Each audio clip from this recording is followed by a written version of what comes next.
Have you ever wondered what a creator did before their show? I mean, it's not like they just walked through the front doors of Cartoon Network, threw some drawings on a table, and got 5 to 8 seasons plus a TV movie. I mean, at least I don't think so. Come to think of it, that would actually be pretty amazing. No, instead many creators worked their way up, from artist to art student to intern, and so on and so forth. To get into this industry is a grind enough as it is, and to get to the point where you have your own show takes some serious tenacity. People make countless projects and work on sometimes several shows just to be able to get an opportunity to pitch an idea for a show. And that journey is what this show is all about. We plan to follow the creator on their path to the top, looking at all the different things they've done along the way. You may be surprised to find out just how much a creator did before their show. This is Greenlit.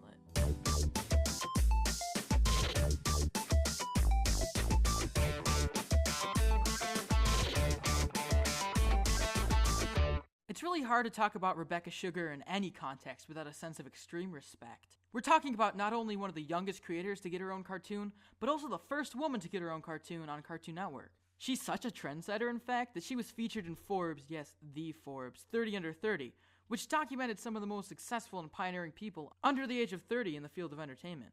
And this was before Steven Universe even premiered. She hadn't even been given a chance to show what she's fully capable of, and she still made waves. Now, I don't mean to sound like I'm sucking up to Rebecca or trying to go over the top with my praise. The only person I'll ever praise forever until the end of time, unironically, is Dwayne "The Rock" Johnson, but that's for obvious reasons. I mean, he's Dwayne "The Rock" Johnson. He's the highest paid actor in the world right now. He's... Okay, I'm getting a little ahead of myself. By the way, if you guys want to see Dwayne "The Rock" Johnson episode of Greenlight, let me know in the comments below. I'd totally be up for that. But back to the subject at hand, it's really hard not to praise Sugar when you look at all she's accomplished. I mean, this is a girl who started out just like any of us, making comics and posting Invader Zim fanfiction. Yes, that's 100% true. You can look it up if you don't believe me. It's wild.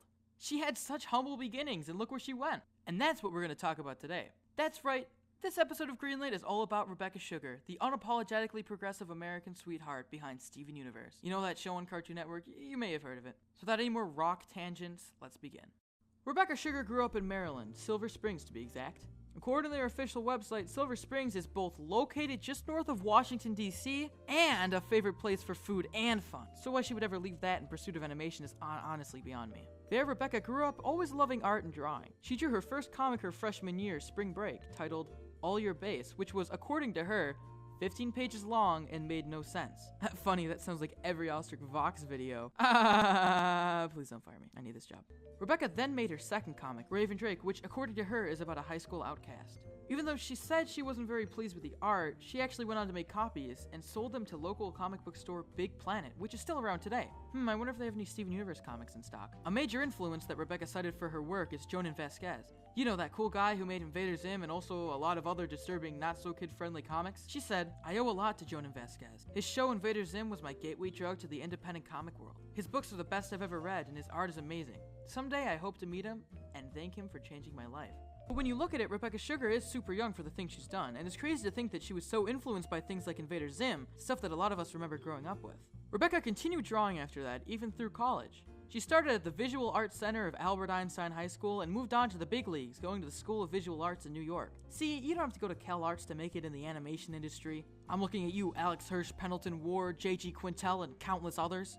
All it takes is passion and skill. Oh, and all the cool short films and comics she made around that time. Hey, have we talked about those yet? I don't think we have. Let's talk about those. 1, 2, 3. Would you like to go out flying? What are you singing? I'm following your lead. Let's start with her comics. Rebecca Sugar has been drawing comics ever since she was a wee lad. Sure, we know that. But her most well-known and probably craziest of them all is a little comic called Don't Cry For Me, I'm Already Dead. And yep, it's about as dark as it sounds. Let's take a look at it. The story is about these two brothers, Jim and Alan. These two bond over constantly, and I mean constantly, quoting The Simpsons. But good for them. I mean, we've all done it at least at some point. Going to the movies, walking down the street, at a wedding, these boys know their Simpson quotes. Then what seems like a silly story takes a turn for the extremely depressing. Alan gets into a car accident and ends up getting hospitalized. Like, it's so bad that he can't even communicate. At least that's what the doctor tells him. But as usual, modern medicine is always wrong, and Jim discovers that Alan can still communicate, just only in Simpson quotes. So there seems to be just a tiny gleam of hope for our hero. Jim starts coming in every day to quote The Simpsons with his brother. But then when you think things can't get any worse, the doctor stops Jim one day and tells him that Alan is bleeding into his brain and nothing can save him at this point. They have one last conversation in Simpson quotes, one that in a deeply poetic way relates to their situation.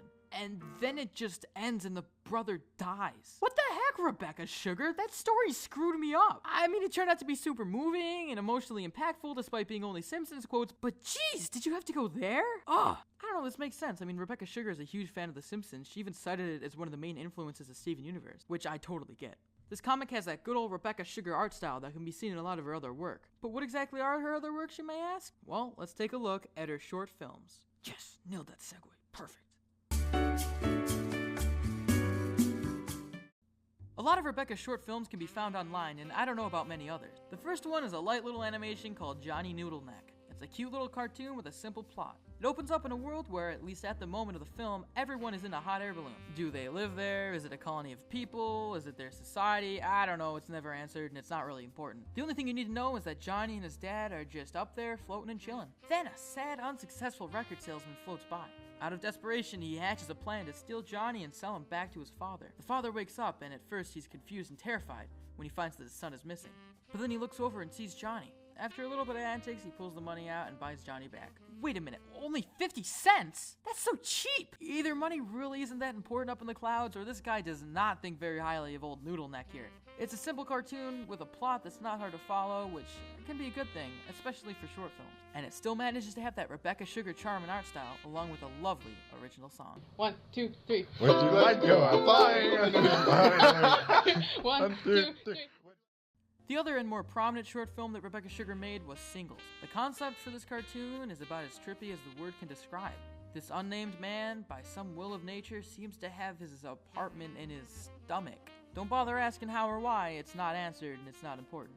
I mean, the plot really is just him making a sandwich, but the whole apartment stomach thing gives the entire thing a magical twist. It is super interesting to watch, and they take full advantage of this bizarre concept, especially when he does what we all secretly have been wishing him to do, and turns and faces the hole in his wall where his apartment in his belly ends. All he's faced with is a black void of nothingness. He then proceeds to step out of the apartment, and that's when things go from crazy to making a second Suicide Squad levels of crazy.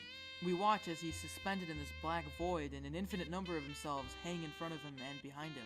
It's a super cool visual. He hangs in this void until a knock on the door prompts him to bring himself back in, literally. He takes the cheese the man handed him, finishes his sandwich of cheese, lettuce, and mayo? Okay, can we all agree that that's an awful concept for a sandwich, whether it's real or not? Ugh.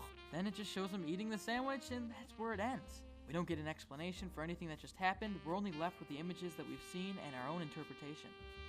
That's what makes Singles so great. So much of it, if not all of it, can be left to interpretation. It manages to create such a perfect feeling of loneliness and emptiness and morbid curiosity.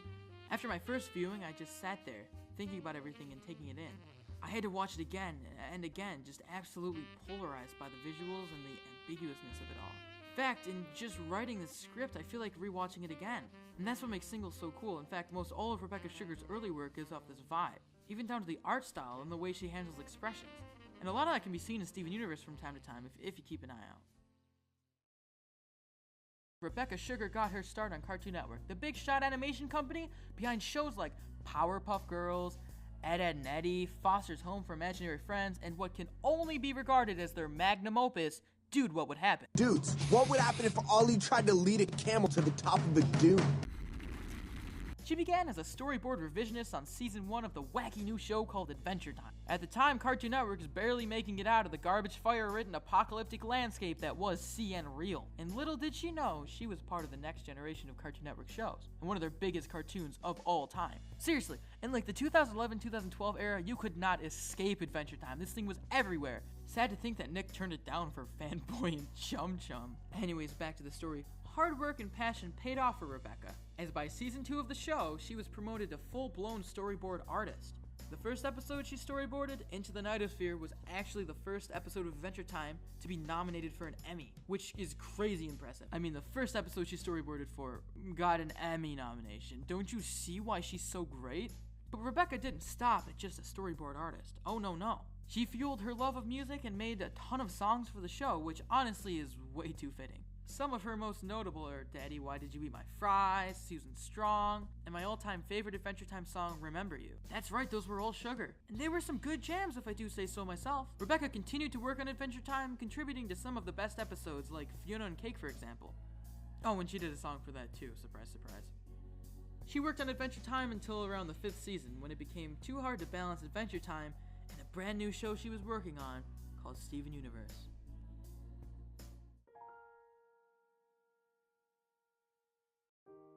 In 2013, Cartoon Network did something kind of crazy.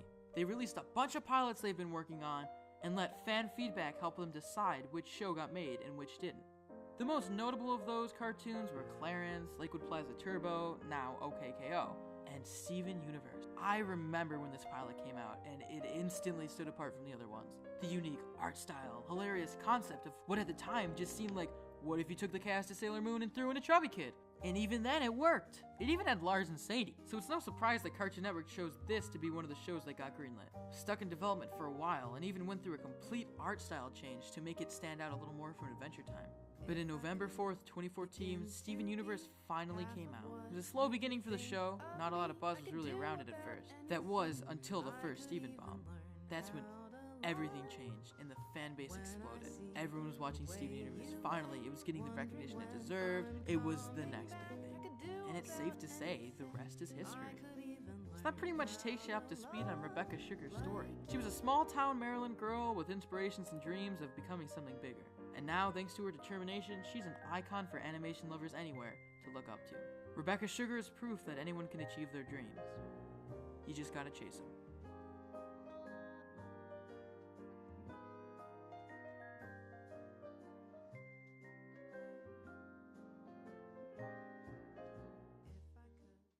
This video has been powered by Patreon.